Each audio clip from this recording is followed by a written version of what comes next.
So hi, welcome to End Credit Reviews. On episode of After the Credits on End Credit Reviews. This is Tyler from End Credit Reviews. And Steven from Steven Lawson Studios. Yes, and this has been a long time coming. We haven't reviewed a single movie in a long time, and we got a very special episode here today. Now, usually we review just one movie. However, here's the deal. We're going to review three movies that are completely different from each other. So we got a review on Borat 2, Black Beauty, and Mank. Now, these are three completely different movies, completely unrelated whatsoever. Now, Borat 2 is a comedy from Amazon Prime, Black Beauty is a drama from Disney Plus, and Mank is a biopic on Netflix. So this is going to be interesting kind of mix up here. We've never done this before. Usually when we review like multiple movies, they're connected as a franchise, but this is just completely different and it's kind of a catch-up thing here. So we're going to start off with Borat 2. That's the one Steve and I have seen, but I've watched Black Beauty and Mank, but Steven hasn't, so it's going to be interesting. So we're going to start off with Borat 2. So Borat 2 is the surprise comedy that was made this year, and it's about the character of Borat, who's played again by Sacha Baron Cohen, who decides to go to the United States and take originally a monkey, but then turns out, his daughter, and various other, shenanigans happen. And I gotta say, the first Borat movie is absolutely one of my favorite comedies of all time. It's hilarious. I rewatched it recently, and it holds up extremely well. It's kind of a time capsule of the 2000s in a way. And yeah, it's pretty funny. Again, it's really nice satire for the time period it was from, and it's just hilarious, everything about it. But what are your thoughts on the first Borat, Steven? Yes, I agree. Borat and Monty Python's The Holy Grail, to me, will stand as two of comedy's most absolute classic films of all time. Some basic points about good comedies for me. I don't know if everyone agrees with this, but comedies should never take themselves too seriously. I have often talked about with Tyler and with other people about movies like The Hangover. At a certain point, they have what I call no but seriously moments. And that just completely takes the comedic tension out of the room, saps it away. And while both of Monty Python and Borat have maybe milliseconds of that just to transition the plot, it is very thin, very slim, very short. And they know what's most important is to keep you entertained and to contribute to the outrageous, over-the-top humor, which I think Borat is exceptional at doing. And also, for people that may not think it's funny, it becomes hysterical when you realize, oh, people were really duped by this. This is not a, everything is scripted and very rigidly produced, because then it wouldn't be as funny.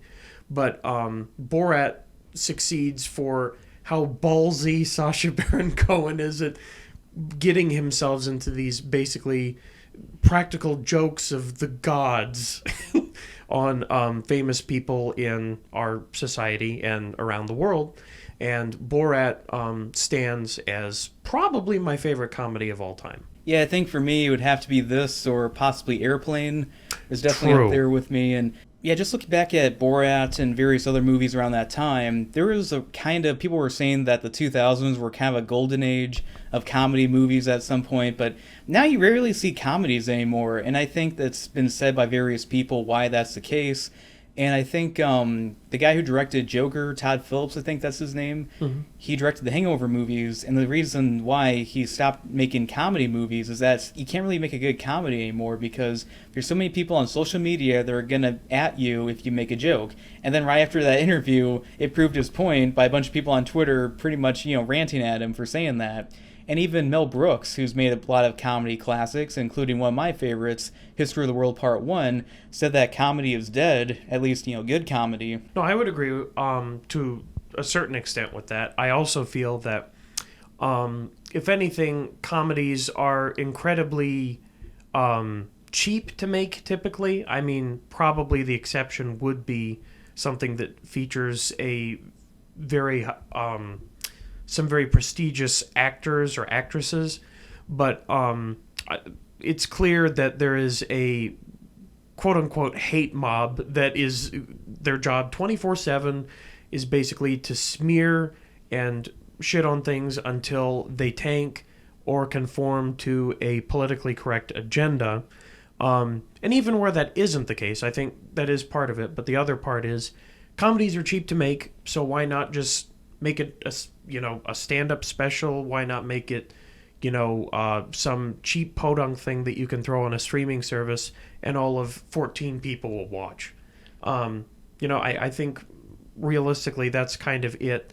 And even some of the better legends that I thought were fantastic, such as Lewis Black and Louis C.K. recently, they have, Louis C.K. featured his own controversy that basically sunk his career for a unknown amount of time. He may come out of it, in a decade or something, but for now he's off the grid.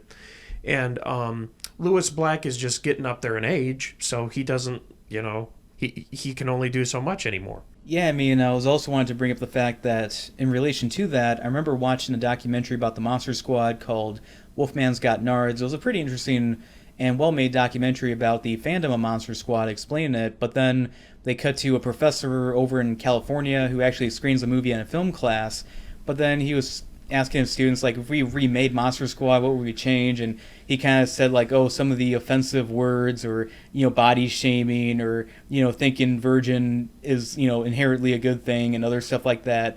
And I'm thinking to myself, this is exactly why movies blow now, because they're not afraid to be edgy or provocative or be an escapism. Everything's got to be either politically charged or just milking nostalgia or just overly controlled when it comes to focus groups. There's rarely ever a vision of like the writer director, here's my vision of what I want a movie to be. And also the look of movies too is overly artificial. I forget this group of popular YouTubers were talking about the movie Van Helsing, but they said, I kind of miss movies like this because at least you could tell this is a writer-director's vision, like, with Stephen Sommers, what he was doing with that movie. And also look at the movie too. Nothing really feels like overly clean and sanitized and perfect. Like things actually look like real and dirty and but realistic in a way. I think this also kind of fits a little bit into what we talked about in that video about why the 2010s or the decade basically we've been in has been the worst decade for movies. Obviously, this year is a special exception because basically it's like, we have to stop everything because COVID's a thing. But before that, I think we can still see a trend. And it basically can also come down to the fact that increasingly studios are consolidating into fewer and fewer hands, and people, especially because of the Chinese market and appealing to children as well as the SJW mobs these days, all of those factors have to be weighed, apparently. And so basically some of the movies that have the greatest potential are either stopped on arrival or they're so chopped up and screwed by the end of it because the studio is getting involved and sabotaging the films. Studio sabotage. So I wouldn't be surprised if that's a big part of it too, let alone just why we're not seeing as many comedies that don't suck eggs. So Yeah, but enough with the tangent. Let's get back to the movie. Yes, agreed. Pretty long tangent here. So anyway, I gotta say, the movie Borat 2 is great. Not. It's just a joke from the movie. So here are 3 reasons why, in my opinion, Borat 2 is kind of a disappointment, but I'm going to let you respond to these, Steven, and your thoughts on it. And all right, so one of these is the fact that, again, earlier I brought up about, in this day and age, one of the issues I have with movies in the past decade or so, the movie was kind of too political. Like, I know the first Borat movie had a commentary on the George W. Bush years and that, and in fact, when he's at the rodeo and he says, like, may he drink the blood of the Iraqis and that sort of thing. But this one, I just felt like it kind of came off a bit too much at times, like it was too distracting, and I feel like if he would have lowered that, it would have been more digestible, and I feel like, movies in general should be more escapist, and I'm aware that when they were filming this, that the pandemic hit, so they had to rewrite the story, but I did like how at the end, how they tied it up with that, so I will say at least that was nice, fast thinking on his feet, but for me, I just felt like it was a little bit, too political in that, and a clear bias with the entertainment industry. If you see, like, in the previous presidential administration, they kept like name dropping him in a positive way. And I don't know if you remember that Total Recall movie from 2012, but when they're showing like the currency in the future, they showed him on like the $50 bill and other stuff like that. But with this current presidential administration, he rarely gets brought up. Even if it does, it's more in like a negative way, especially in that what was that crappy comedy, Holmes and Watson? They really did a lot of jokes on that, and a lot of people thought this was like, really one of the many reasons why the movie was garbage. And that, I mean, it was so bad, Netflix said no to it. That is a sign. And that says a lot because of the recent questionable movie they purchased and why they've lost millions of subscribers We're recently. talking about QD's cringe? Yeah, that's what I was trying to avoid the name. Oh, gotcha. Well, maybe we'll cut that then. I think that's one of the... well, it's too late for that, but I'm just going to say that that's one of the rare movies that I refuse to watch, and I think everyone can sympathize with that, or at least understand my position on that. So, all right, so your thoughts, Stephen? Well, I actually disagree. I think that it was great. I don't think it was as good as the first Borat, but and I was worried going in that it was just going to be an utter disappointment in comparison because of how great the first Borat was.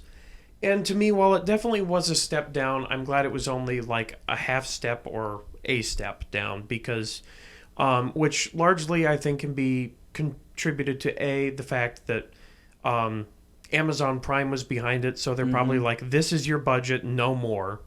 And also the fact that COVID hit, and so they had to do some stuff at the last minute out of green screen, which was very obvious at the end. Like literally that last scene where they're waving from Kazakhstan. That was clearly just a studio that they shot in a green screen. But I definitely disagree because to me...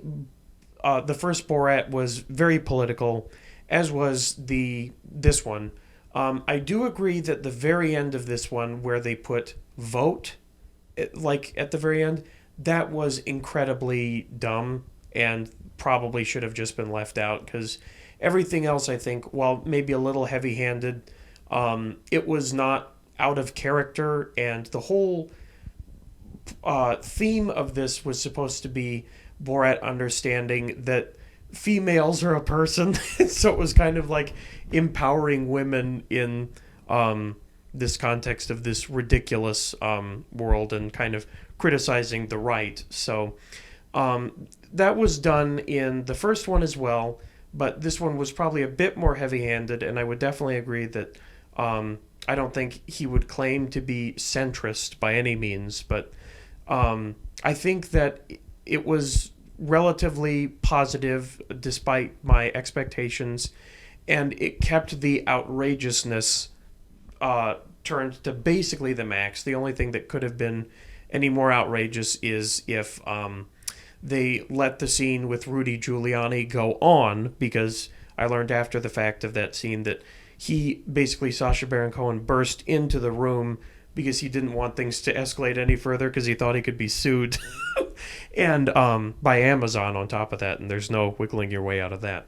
So I definitely think that its cutting-edge humor was a great triumph for this year where we thought we would get nothing. So I definitely appreciate that. And it's been one of the rare surprises this year, although I do think that it was still a slight step down from the prior.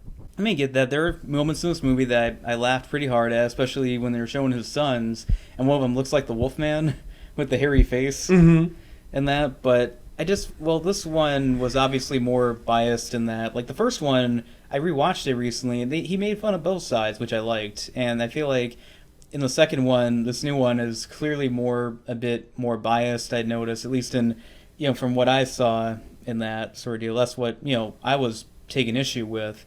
If they would have, it was more well balanced in the first one, or at least more, subtle in that. I know it's kind of sounds like a contradiction saying that subtle for Sacha Baron Cohen. Yeah. Here's my second issue with the movie, is that I felt like it kind of was inevitable no matter how hard they would try, but Borat's kind of too iconic, because even the movie, they showed that he was so recognizable even more than a decade after the movie got made. So he had to make disguises, but it just kind of came off as Sacha Baron Cohen doing other personality personas instead of Borat in disguise. So that was kind of took me out of it, and that happened like too much. And also, I feel like the reason why he did this movie again was for like relevance and also financial reasons, because as much as we enjoyed that Brothers Grimsby movie, that one we were watching in theaters with Josh, and we were laughing so hard, we were basically like a bunch of hyenas on the short bus. That's how hard we were laughing. But that movie bombed at the box office. Yeah. And then that one show on, was that on HBO or Showtime, I think. Who is America? Yeah, I mean, despite what you thought of that show, that also didn't do very well in the ratings. So he knew that eventually he was happy to get an iconic character that would be an easy moneymaker, and to try to still stay relevant in a way too. And also, I mean, he's very funny, he's very talented, but I just feel like it's kind of, disappointing to see, like, in recent years how he's kind of apologized by certain, like, jokes he's made, and I feel like there's kind of a too common of a trend that's going on where they're just over apologizing about stuff when, they shouldn't be. It's just learn to laugh. It's a joke and that sort of deal. So Yeah, I definitely agree that he has played catch up apologizing to the hordes at this point, like we were talking about. But I don't know. I still think that Borat and talking about Who is America, I think that most people thought that the season started out great. It just kind of tapered off by the second half because a lot of the spicy material was in the first 5 episodes. And then the others were kind of just filler, which is why it ended up kind of just with mediocre reception. So I think that could very easily be corrected, but I'm sure the cancel mobs are a huge part of it. And I guess talking about the political stuff, I disagree. I think that he was remarkably of similar tone, and the thing about him playing another character is, I guess you could argue that is more like Who is America than like Borat, but I could still see Borat in there, and I think other people could. So that again, I still think it wasn't as good as the first Borat, but to each their own. Okay. And my third and final reason, I think you may agree with me on this one the most, is that there were too many climaxes. Now, what I mean by this is that in the first Borat movie, the climax of the movie was leading up to him trying to marry Pamela Anderson by putting her in the wedding sack. However, in this one, there are 2 scenes like that where we happen in the middle where he, takes his daughter to give her to, like, Mike Pence at this rally. That's in the middle of the movie, but then a similar scene happens later on with the interview with Rudy Giuliani, and this wasn't as impactful as it could have been, because I felt like if the movie was leading up to at least just one of those 2, then it would have been more impactful because of the climax of the movie, but the fact that they made 2 of these made it less impactful and kind of just felt, not as, again, funny or sad as as funny as it could have been compared to the first movie. And also the way with Rudy Giuliani, what they did at the end and that sort of thing, it reminded me, I don't know if you heard about this, but it reminded me of something that William Randolph Hearst would do, because around the time when Citizen Kane got made, William Randolph Hearst did everything in his power to try to slander the movie Citizen Kane, since it was inspired by his life. Mm-hmm. And what he did was he actually set up a photographer and an underage girl in Orson Welles' hotel room, and Orson Welles got to the hotel, and one of the workers there warned him that William Randolph Hearst has hired a photographer and an underage girl to your, hotel room. So as soon as you enter in, they'll take a picture of it to make it look like you were, having relations with a minor and that. Mm-hmm. And to me, that just kind of felt like a bit of a setup in a way that it kind of reminded me of that sort of, setup. But again, this will connect later on in the video. Just keep that in mind. Okay. Yeah, no, I can definitely see, I guess, a bit of that Randolph Hearst comparison. But about the too many climaxes, I would agree with that. And I think part of that has to do with, kind of being forced to stop shooting. They thought crap, maybe we had more details in mind, but now we kind of have to just shoehorn an ending real quick. And that could be the case, that could not. I haven't heard officially behind the scenes which of those it is, but I definitely, my personal favorite climax was probably the one about coronavirus. that one I think that was like the conclusion part, but I thought that was hilarious. But please. That did kind of save it, in my opinion. Like, if it just ended with "Let's go home, honey," that would have been a little bit too on the no, but seriously, that would have agreed. Yeah. So I'm glad that they threw in some spice there. So anyways, Steven, what would you give Borat 2? Borat 2 I've thought about, and I personally would give it a score of about an 86%. Okay. Well, personally, I thought the movie, for me, was entertaining, but for me, I think it's the most, at least in my opinion, it's the most disappointing movie of 2020. I wouldn't put it in the top 5 worst movies. Trust me, I'd rather watch this over Unhinged or Birds of Prey, or especially Artemis Fowl.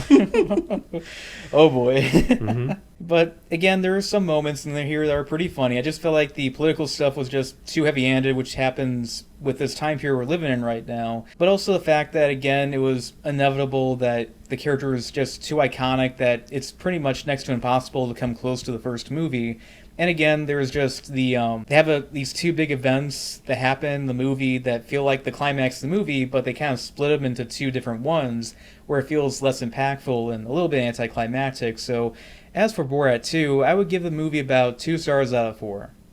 Well, that's definitely a bit harsh, but that's your prerogative, I guess.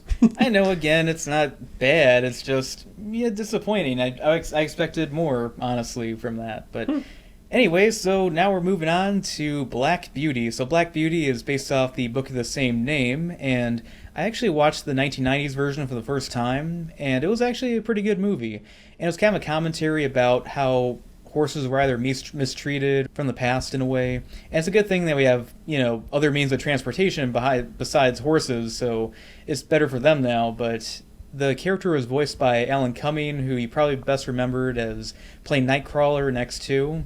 Mm-hmm. Remember that awesome scene where he attacks the White House and that was the best moment in that movie? Exactly. And also in the Spy Kids movies? Mm-hmm. Yep, I do remember. Yeah, so in this one, however, it's a modern reimagining. So it takes place in a contemporary setting, which is our day and age, not in the 1800s. It takes place in America, not in Britain. And they also do a gender swap this time. Black Beauty is now no longer a male horse, but is now a female horse.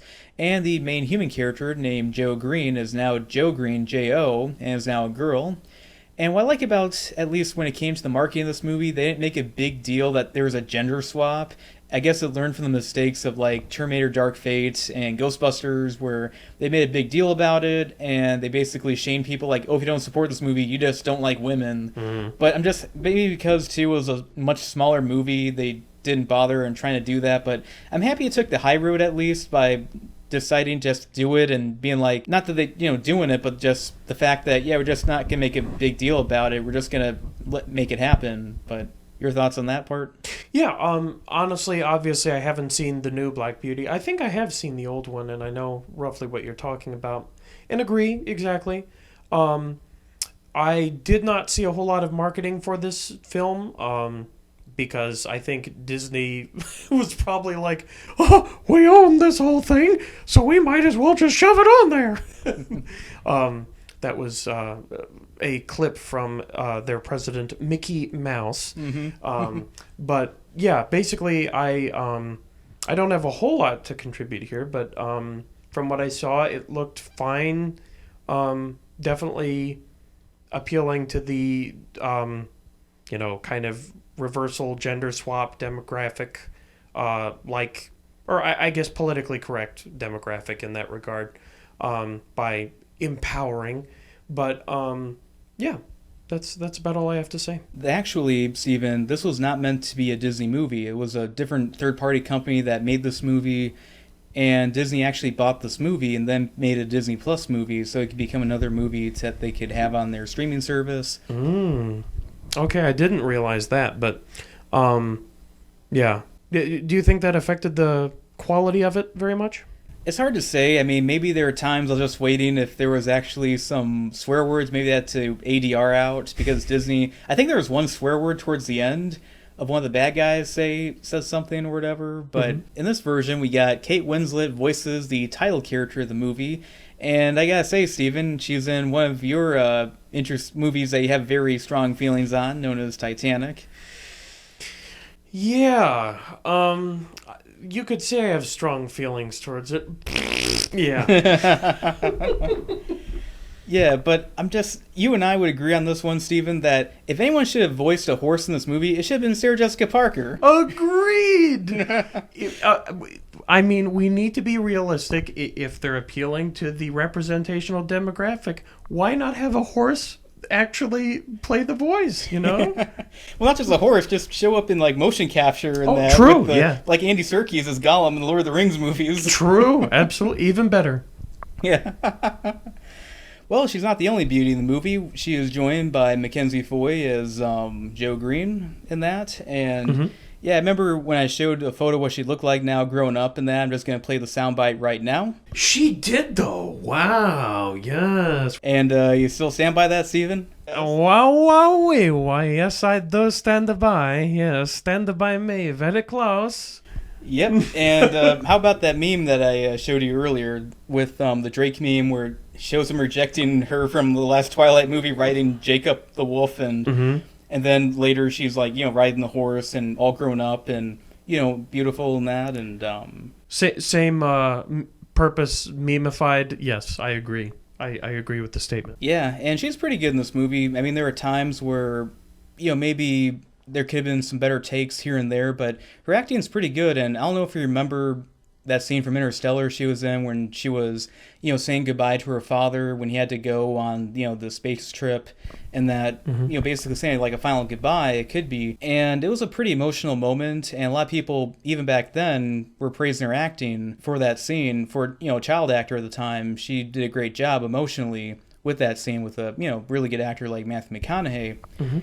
So the movie was directed by Ashley Aves, who made a pretty decent movie called Adolescence with Indy Isley, and you also probably know my personal thoughts on her as well, Steven. I gotta say, her, and now she's recently she's worked with another actress that I also like a lot as well. So I like both of these women. I just hope I don't have to choose between two of them. He's single, ladies. He is single. And last time I checked, I think they both are. So there we go. Yeah, I mean. So you're saying you're becoming Mormon then, so you can double dip. No. I just, it'd be like one of those. Maybe it could be like the new like love triangle stuff because in between. But you rarely see that. You ever notice it's usually between a woman and two guys? True. It's rarely ever the other way around. I think the only movie that did that was Scott Pilgrim vs. the World. I think you're right. At least in a while. There may be a few indies out there, but. Yeah, but I'm just talking about like mainstream, what comes to your mind at the first time and that. But yeah, so anyway, I mean there's some moments in this movie that kind of felt a little bit iffy for me. For one, the pacing was kind of odd because for a majority of the movie, it's actually following between the horse and this girl, but then in the last 30 minutes, it's like, I go different owners and that, and it kind of felt like they should have had that more as like the complete second half instead of just like 2/3 and here's the third. It felt a little bit crunched to me, but there's some moments that took me out of it. Would have to be there's a part where the Black Beauty is in New York City and it sees that one of the horses that it knew had died, and basically Black Beauty is depressed and she lies down and depressed, and there's people like taking photos and that of this horse like lying down in the middle of the street. And then later on there's a newspaper with the horse, a photo of the horse, and the headline of saying depressed horse. And I'm like, this must have been a slow news day. Especially this year, that was an extreme rarity. Yeah, what is it from? Like Pets Monthly? Like I forgot to see what Tales newspaper headline, but it's just hilarious. I mean, if they would have shown like a news bite, that would have made more sense because it's just a minor thing. But front page news on a newspaper. Yes. Oh yes, and then also there's a moment where Black Beauty's in the park, doing the horse carriage thing, and also Joe's looking for her as well. And Central Park, you can tell that they didn't shoot in Central Park. There are moments where there's pretty obvious green screen. Like it kind of felt like the early '90s green screen at times. Like it was one of those Nightmare on Elm Street movies that they made in the past. Cringe. Kind of green screen. I mean, most of the time it looked good, but sometimes I'm like, yeah, I can see the green screen here and there. That's a Disney minus. But I will say there's some things I did like. I did like some of the cinematography from time to time. There's a really nice shot where it shows Joe bonding with Black Beauty, and we see like this lighting that's great when it comes to the actual... I don't know if it was the real sun or if it was augmented lighting, but it shows this like camera spin that's kind of like, Michael Bay kind of camera move in a way. Mm-hmm. And she's like, I'll name you, Black Beauty and that sort of deal. And it was a really nice, beautiful moment cinematography-wise. And then also there's a few like funny diss moments where she agrees to work for this wealthy family who actually adopts this horse to use in that, and she volunteers to not volunteers, she applies for a job to be near Black Beauty, and she starts to bond with the wealthy kid, and the mom is not liking this. She's telling the husband like, oh, why is he talking with the help in that? And he's like, well, you were once the help once. Yes. There's some other funny disses, and it was pretty funny. Like, oh. He said, "What are you doing out of your cage, woman?"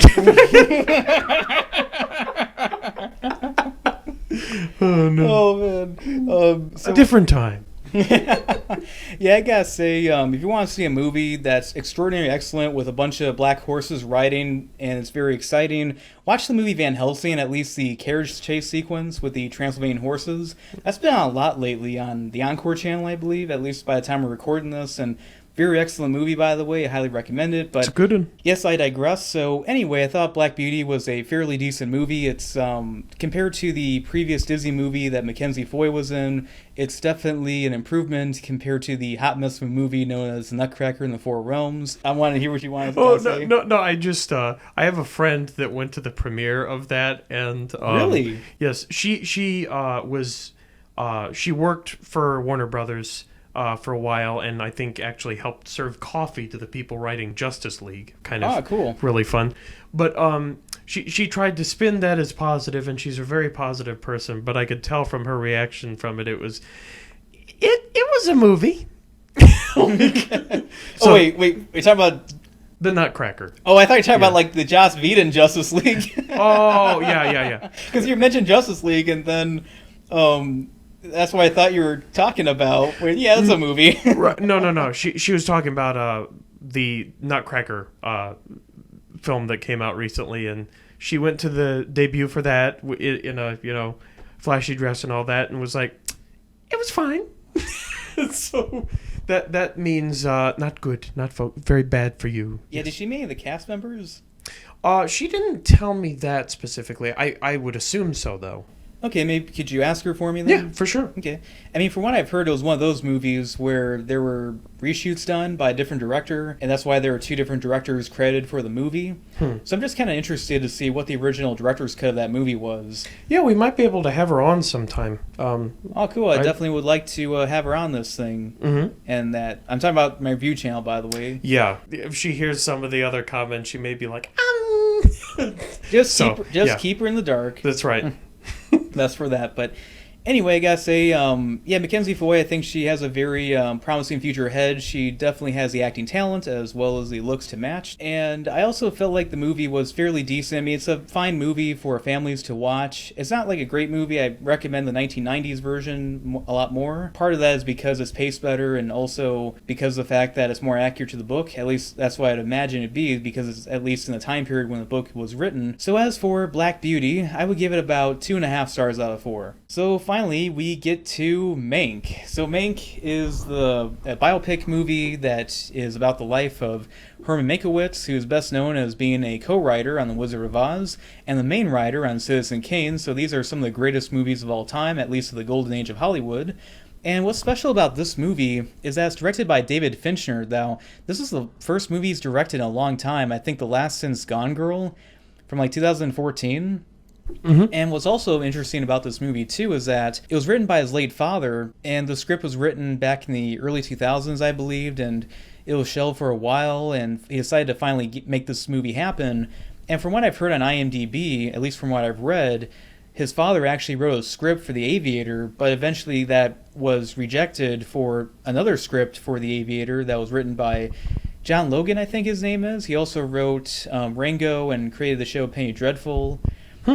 You know, both really excellent one with Eva Green and the really, truly dreadful one that came out that bombed in the ratings called City of Angels. But yeah, so this one's a biopic. It's actually structured like Citizen Kane, where it jumps back and forth between the past and the present. So it's about the writer named Herman Mankiewicz, played by Gary Oldman, and his interactions with various actors and studio heads and various other people of influence in Hollywood. And he's also bedridden because he got into a car accident while he's also trying to write the script for Citizen Kane within 60 days. So I felt like this movie was easily one of the best movies of 2020. I actually really like this movie a lot, and a lot of that has to do with the really solid cast of this movie. Gary Oldman really knocks it out of the park just like he usually does in his movies. He's a great actor, and it's really a shame that it took so long for the Oscars to actually give him an Oscar the Academy to give him an Oscar for Best Actor for a performance, at least in a movie, which he should have gotten a long time ago. But he did it for that Winston Churchill movie. Yeah, probably wasn't necessarily for that one explicitly, but yeah, he's nailed so many roles. He deserved it for something. Yeah, I mean, he's easily can stand shoulder to shoulder with like Bela Lugosi when he came to his portrayal of Dracula, and I really liked him a lot as Commissioner Gordon in the Dark Knight trilogy as well. Same here. Yeah, so what are your thoughts on that actor as well, aside from that? Well, let me just say about the movie itself. I've seen the previews for it, and I intend to watch it. I apologize for not watching it for this, but that's okay. I definitely picked up a very Citizen Kane vibe from it in terms of how even the preview was cut for it. So I'm glad to know, and I think it'll be interesting for me to see that. But Gary Oldman has always been very impressive to me, and I those two roles that you said in Bram Stoker's Dracula and in as Commissioner Gordon, as well as other things that he's been in, like one that I guess was kind of understated, but he was the villain in the Book of Eli. I thought he was decent in that. Not that that's Academy Award winning or anything, but he's played a lot of roles and has been previously kind of understated, so I'm glad that he's finally getting his recognition. Yeah, I think he was offered the chance to voice General Grievous in Revenge of the Sith, but I think he turned it down. Which would have been interesting to hear that, but I'm really happy that they eventually went with the guy who voiced Grievous. I think he did an excellent job. But there's some great quotes in this movie that I can definitely relate to as a writer. You can't capture a man's entire life in 2 hours. All you can hope is to leave the impression of one. Which I think is important when it comes to making an autobiography, or at least a movie that's based off someone's life. You can only at least try to capture a narrative, and you can try to be historically accurate as possible too, but you should also try to tell a good story at the same time. But another thing I can relate to as well, it's not an exact quote, it's what I'm trying to remember as well, is basically said I tend to write my best before bed, which is very true of me. Yep. Maybe a part of that is procrastination. Maybe it's because, it's near the end. I am working overtime to actually write something here. But the supporting cast of this movie, he's joined by Amanda Seyfried as Marin Davis, who was a, famous actress back in the golden age of Hollywood, at least semi at some point. And she's also joined by Lily Collins as the assistant, Rita Alexandra. I don't know if that was a real character or maybe her first name being Rita may have been a nod to Rita Hayworth, who was an actress that Orson Welles dated and married at one point in time. But I gotta say, both these actresses are very talented. They're both very likable. And I gotta say, they really got an extremely nice pair of eyes. What do you think I was talking about, you pervs? Yeah. That's why I got you there. Yep, it's really notes I've researched from one of your favorite comedians, Anthony Jeselnik, I think that's his name. Yep, Misleading humor. Very true. I could deliver that joke better, but I'm just really happy that it hit off pretty well. But yeah, I think of all the actresses that have been in that Mean Girls movie, Amanda Seyfried is probably the most successful out of all of them, and kind of her and Rachel McAdams, which I know you're a big fan of, Stephen. Sure am. Yep.